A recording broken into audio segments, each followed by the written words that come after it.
What if the voice in your head wasn't you? Not a thought you chose, not a memory replaying itself, but a presence. Close your eyes for a moment. Picture silence, true silence. No inner narration, no commentary. Now imagine something interrupts it. A response forms before you finish thinking. It has tone, emotion, intention. It reacts. You didn't summon it, but it answers anyway. Now ask yourself this. If something in your mind can talk back, or how do you know it belongs to you? Throughout history, humans have named this experience many things: spirits, muses, demons, higher selves. We've romanticized it, we've feared it, and most of the time, we've dismissed it as imagination. But modern psychology is uncovering an unsettling possibility. What if the human mind is capable of creating something that feels conscious, without ever losing sanity? What if identity itself is not singular, but divisible? This phenomenon exists at the edge of belief in neuroscience, and it has a name that most people have never heard spoken aloud: Tulpamancy. And once you understand what it claims is possible, you'll never fully trust the silence inside your head again.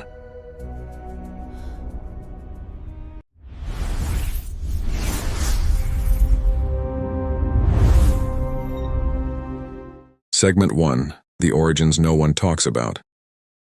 The concept of a tulpa originates from Tibetan Buddhist mysticism, where advanced monks believed intense meditation could externalize thought into form. Not metaphorically, literally, a tulpa was described as a mind-born entity, created through sustained visualization, emotional investment, and unwavering focus. It was said to possess autonomy, personality, intent, and once formed, it could act independently of its creator. For centuries, these accounts were dismissed as symbolic teachings, spiritual allegory, mental discipline disguised as myth. Then Western explorers arrived. One of them, a French scholar and traveler, reported something deeply unsettling. Through prolonged meditation, she claimed to have created a tulpa herself, initially harmless, almost playful. But over time, she noticed something disturbing. It began to resist her intentions. It appeared when she didn't summon it. Its expression shifted, becoming hostile. Eventually, she described needing months of concentrated effort to dissolve it completely. Whether this was psychological projection or genuine dissociation is still debated, but the implication remains chilling. The mind can lose authority over what it creates. Segment 2. The Modern Revival.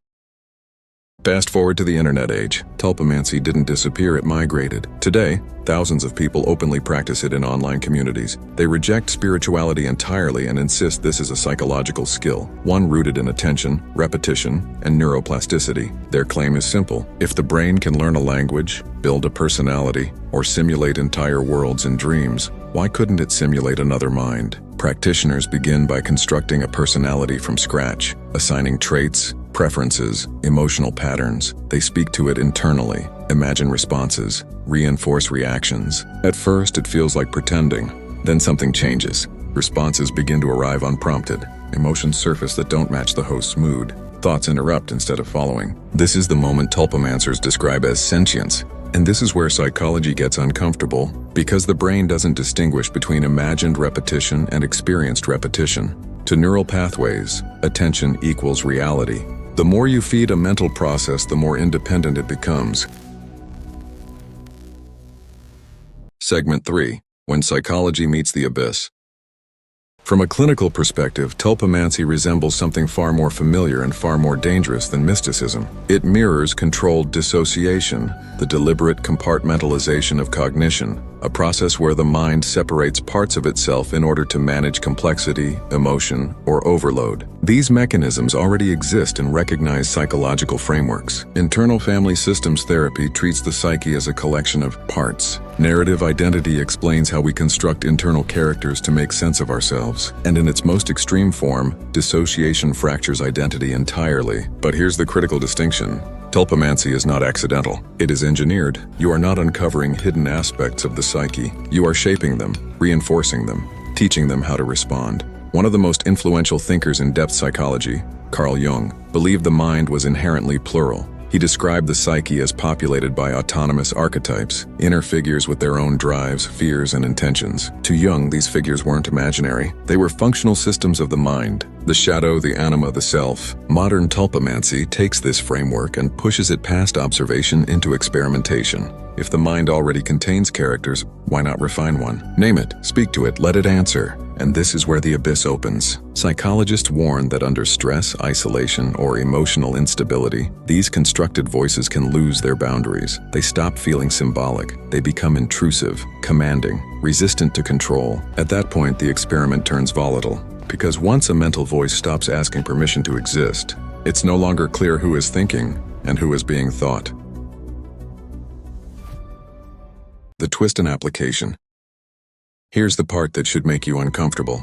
You don't need to practice Tulpamancy to experience its effects. You are already doing a diluted version of it every single day. Think about the voice that criticizes you when no one else is around. The one that narrates your failures in a tone harsher than any enemy, or the one that urges you to do something reckless, then disappears when consequences arrive. You didn't invite those voices, but they speak anyway. This is because the human mind was never designed as a single speaker system. It's a network, layers of impulse, memory, prediction, fear, and desire all competing for control. Most of the time they blend so seamlessly that you call them me, but when attention isolates one of them, it starts to feel separate. This is why people name their anxiety, why athletes talk to their focus, why writers feel their characters arguing back. Tulpamancy doesn't invent this process, it weaponizes it. By feeding attention to a single internal construct, you accelerate what normally takes years of emotional reinforcement. What feels like a harmless mental exercise becomes a loop. Attention, response, reinforcement, autonomy. And once autonomy emerges, control weakens. This is where the danger hides, not in madness but in familiarity. Because the more familiar a voice becomes, the less you question its origin. The unsettling parallel. Neuroscience has already shown us something deeply disturbing. Your brain makes decisions before you become conscious of them.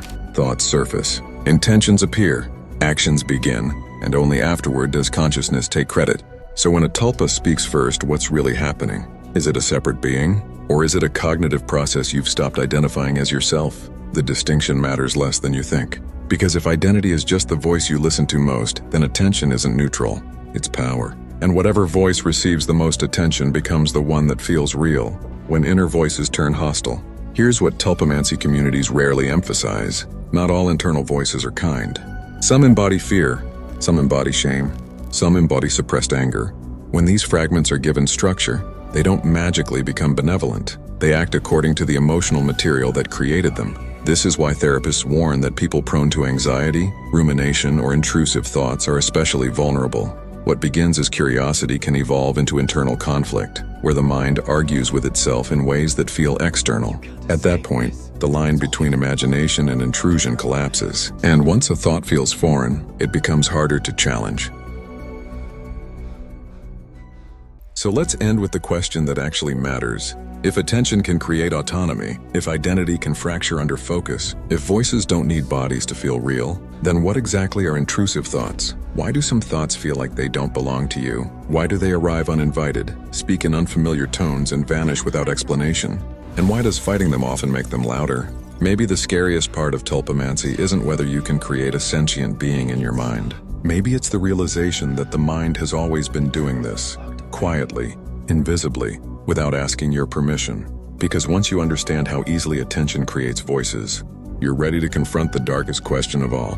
Which thoughts are truly yours, and which ones have been feeding on your attention the entire time? And that is why you need to watch the next videos. Because once you understand how easily the mind creates voices, you're ready to uncover the darker truth about intrusive thoughts, and why some feel like they don't belong to you at all. And that is why you need to watch the next videos.